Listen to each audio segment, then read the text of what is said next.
Akhirnya saya putuskan, udahlah saya harus mencari guru yang sudah meninggal aja no.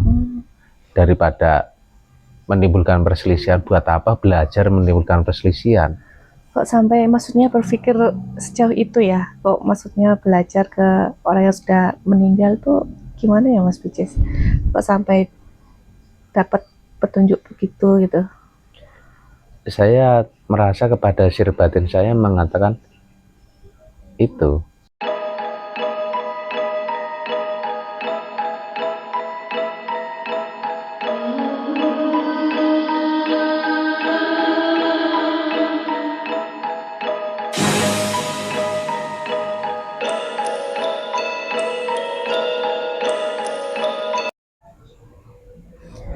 Malam Mas Picis.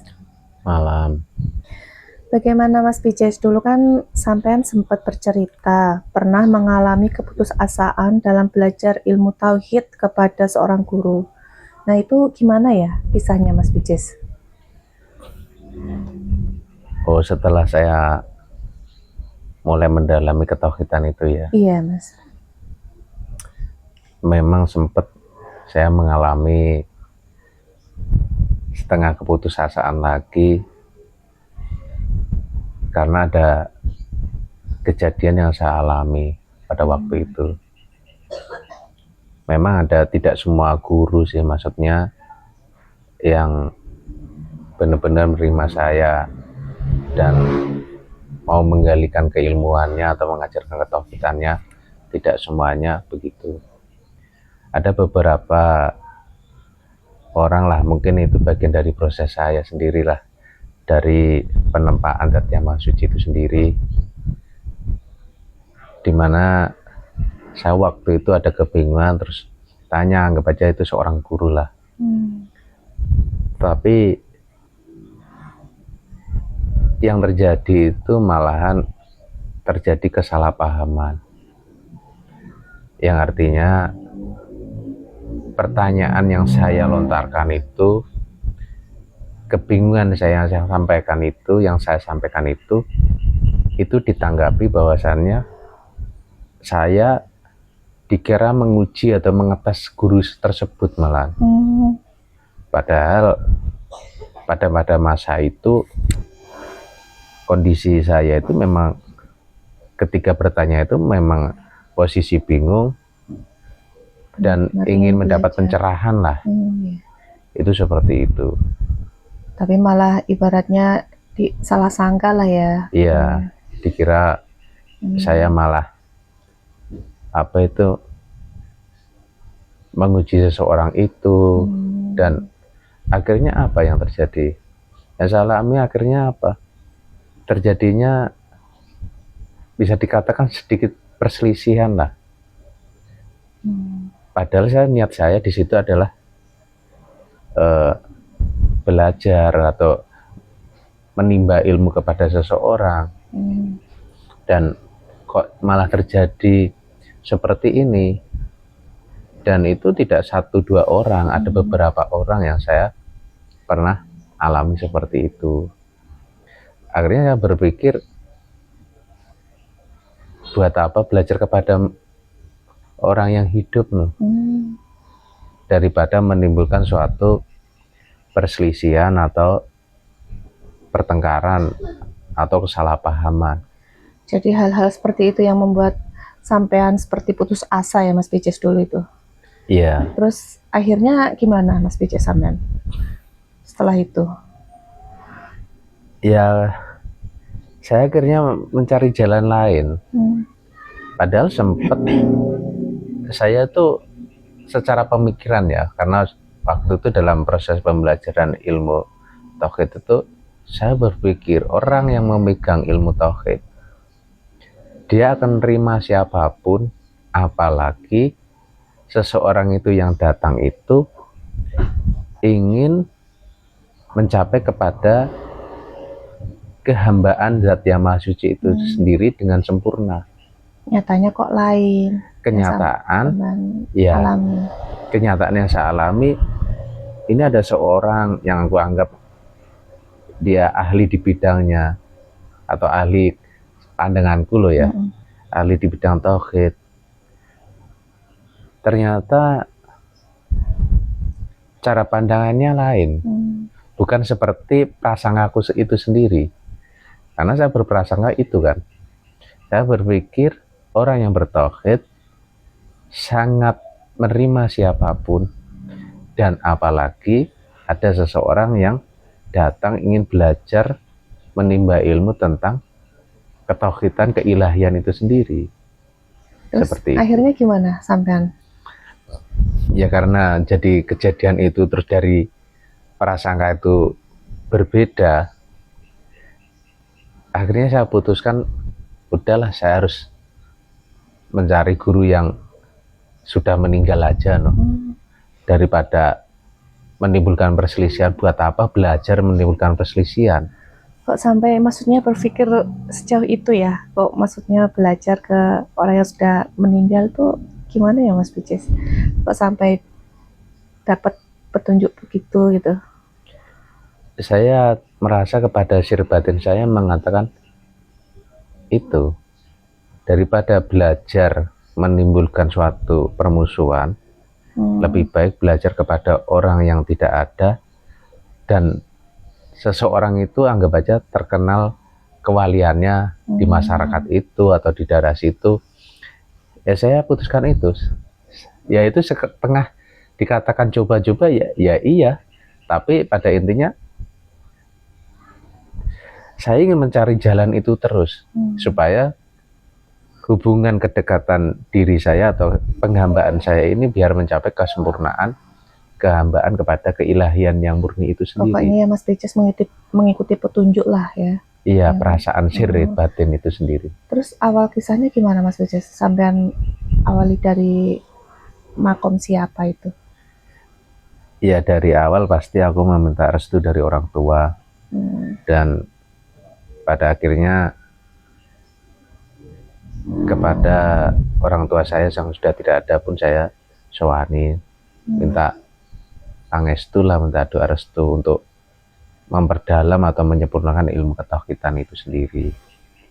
Dan kepada leluhur saya sendiri, nenek saya, itu saya datangilah, saya sowan ke makom beliau untuk minta doa restunya, seperti itu. Dan setelah semua itu saya jalankan, akhirnya pada waktu ada kesempatan bersama, saya minta tolong kepada adik saya sendiri, adik kandung saya sendiri, untuk sowan ke daerah Magelang. Pertamanya perasaan saya menuju ke situ. Nah, tepatnya itu di daerah Gunung Pring lah. Di situ. Iya. Jadi itu makom pertama yang sampean aneh ya. Saya sowani. Sebelumnya Setelah orang tua sampean ya. Iya. Dari situ saya bersama adik saya itu berangkat dari rumah, mungkin perjalanan sekitar kurang lebih hampir berapa jam ya, sekitar 12-an jam kalau nggak salah itu. Sejauh itu ya Mas Pices. Naik sepeda motor waktu itu. Jadi memang dulu itu sir batin sampean menunjukkan ke situ ya Mas? Iya. Saya ikuti perasaan saya aja, dan untung adik saya itu mau ngantarin juga, ya alhamdulillah dia mau nemani saya waktu itu. Iya. Nah, saya berangkatlah ke sana waktu itu. Terus Tapi dapat petunjuk apa Mas Pices sampean? oh, di makom tersebut. Di makom tersebut. Ya, dalam perjalanan ke makom ini memang ada petunjuk sih. Alhamdulillah ada petunjuk, tapi petunjuk yang masih menjadikan aku bingung waktu itu. Seperti itu. Jadi maksudnya sampean belum mendapatkan jawaban yang sampean tuju waktu itu ya Mas Pices? Sudah. Oh sudah. Cuma jawaban dari petunjuk, anggap aja seorang wali tersebut lah, perasaan saya waktu itu. Itu kan aku sampai di daerah Gunung Pring itu kan malam itu. Kalau nggak salah setengah 12 malam itu. Dan posisi itu gerimis itu. Iya. Hujan lah. Dan dalam posisi hujan itulah di situ itu kan ada makam Raden beliau. Nah, saya sowan di situ dulu. Lah, posisi hujan angin pada waktu itu. Saya bersama adik saya bertawasul lah di situ, dan ada makam itu Mbah Yai Dahlar waktu itu, maaf ini Mbah Yai Dahlar, saya terima kasih atas petunjuk semuanya itu pada beliau. Nah, itu dapat petunjuk. Saya kan kayak menyampaikan keluh kesah saya waktu itu. Ibaratnya saya sebagai anak atau sebagai seseorang ingin menimba ilmu kepada seorang wali Allah waktu itu. Saya cuma menyampaikan bahwasannya saya bingung. Kenapa ada orang yang kelihatannya ahli tauhid, tapi dia berpandangan yang tidak sesuai pemikiranku yang tadi itu. Ibaratnya ada yang malah terjadi perselisihan seperti itu. Ya saya sampaikan keluh kesah itu. Saya berpikir mungkin di jalan ini siapa tahu di antara saya dan saat saya sowan atau berziarah kepada beliau, diturunkanlah rahmat Allah itu sendiri. Iya. Pada dasarnya saya mengharap rahmat dari Allah itu sendiri. Cuma saya secara syariatnya saya lakukan itu. Itu loh. Berarti di antara saya dan seorang wali tersebut, nah karena kasih sayang Allah kepada wali tersebutlah saya juga akhirnya diulasi dan turunlah rahmat petunjuk itu. Maksudku seperti itu. Maksudnya mengalap berkah lah ya dari wali-wali Allah itu, gitu Mas Pices. Ya secara agar sambung lah, seperti itu. Pada hakikatnya agar sambung. Nah, dari situlah ada suatu wisi atau perasaan kayak beliau itu menyampaikan ke saya, kayak waktu itu sih dalam proses perjalanan saya. Dia menyampaikan begini, Le, apa yang kamu cari itu tidak ada di sini. Pulanglah, pulang. Karena yang kamu cari itu ada di dalam dirimu. Saya masih terdiam waktu itu. Saya bilang aku enggak tahu maksud Mbah Yai. Saya enggak tahu maksudnya. Saya bingung kesini itu karena bingung. Kenapa malah disuruh pulang? Dan yang ku cari, kebingungan itu bukan di sini. Jawabannya itu loh maksudnya. Tapi ada di dalam diriku sendiri. Jadi sampean di sana itu dapat petunjuk itu ya Mas Pices ya? Saya masih diam waktu itu. Tapi secara petunjuk itu, karena saya masih diam, masih minta tolong untuk dijelaskan kembali saya harus bagaimana di dalam mendalami ilmu tauhid ini. Seperti itu. Nah, akhirnya secara gambaran rasa ini ya, Allahu alam lah waktu itu. Tapi pada waktu itu saya mengalami perasaan seperti itu. Tiba-tiba beliau membukakan Quran, habis itu suruh baca, habis itu ya sudah ditutup, beliau sudah, saya habis itu suruh pulang. Itu maksudnya di dalam rasa kah atau gimana itu pas Mas Pices berziarah di situ ya? Ya waktu tawasul setelah berwirid di situ, ya tiba-tiba ada rasa seperti itu. Makanya kan gimana ya, kayak mengalami itu loh. Masalah benar atau tidak, ya Allahu alam lah. Ya mungkin itu salah satu petunjuk sampean untuk selanjutnya ya Mas Pices ya. Yang selanjutnya saya harus mencari di seperti apa itu petunjuknya itu seperti itu. Iya, iya, iya. Itu. Nah, dari situ saya masih belum puas memang. Karena masih belum tahu jawaban yang sampean benar-benar cari ya. Iya, mencerahkan aku. Cuma kan beliau menyampaikan apa yang kamu cari ada di dalam dirimu. Iya. Saya masih akhirnya mencari lagi, terus akhirnya. Terus gimana sampean apa ya mencerna itu apa ya petunjuk itu Mas Pices? Kalau waktu itu ya belum paham pada saat itu. Iya. Paham itu setelah beberapa hari atau beberapa bulan menggali dalam proses-proses itu baru dipahamkan. Jadi walaupun sudah ada petunjuk dari Mbah Yai tersebut, bukan berarti saya tiba-tiba langsung paham, ternyata enggak. Saya masih bingung. Dan akhirnya saya karena masih belum dapat pencerahan itu,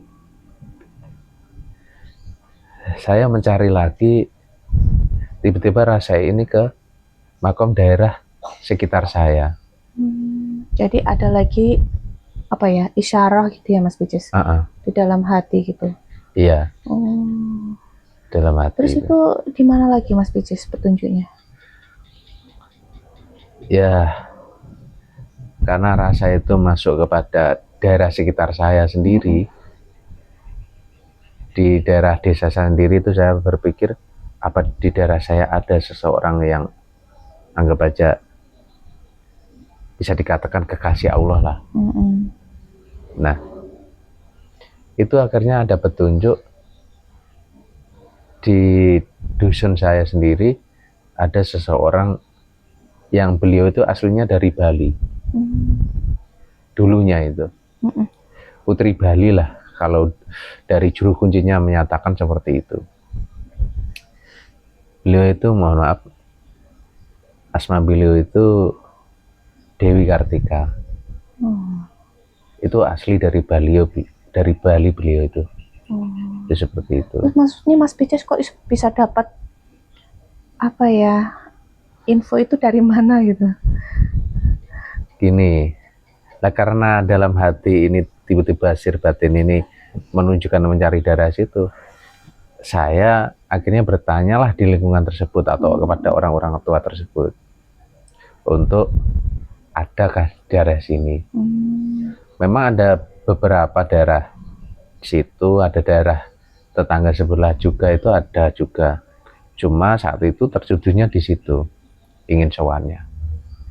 Jadi mungkin itu memang karena ya proses sebelumnya sampai memang ingin mencari ibaratnya guru yang sudah tiada itu ya, makanya sampai banyak-banyak mencari info tentang makom-makom gitu ya Mas Pices ya. Iya. Makom-makom maksudnya orang-orang yang kekasih Allah lah ibaratnya. Cuma saya ngikuti secara sir batin saya sendiri, bukan karena di sana ada wali atau terus saya ke sana atau sesuai pemikiran saya, enggak, saya ikuti perasaan saya sendiri. Itu seperti itu. Mungkin untuk kisah yang ini makom siapa Mas Pices tadi? Makom Dewi Kartika. Makom Dewi Kartika mungkin untuk pembahasan selanjutnya aja ya Mas Pices. Iya. Kalau untuk yang ini mungkin cukup sampai di sini dulu aja. Nanti kapan-kapan kita sambung lagi Mas Pices di lain waktu. Iya. Sebelumnya terima kasih banyak ya Mas Pices atas waktunya. Sama-sama. Ya, assalamualaikum Mas Pices. Waalaikumsalam warahmatullahi wabarakatuh.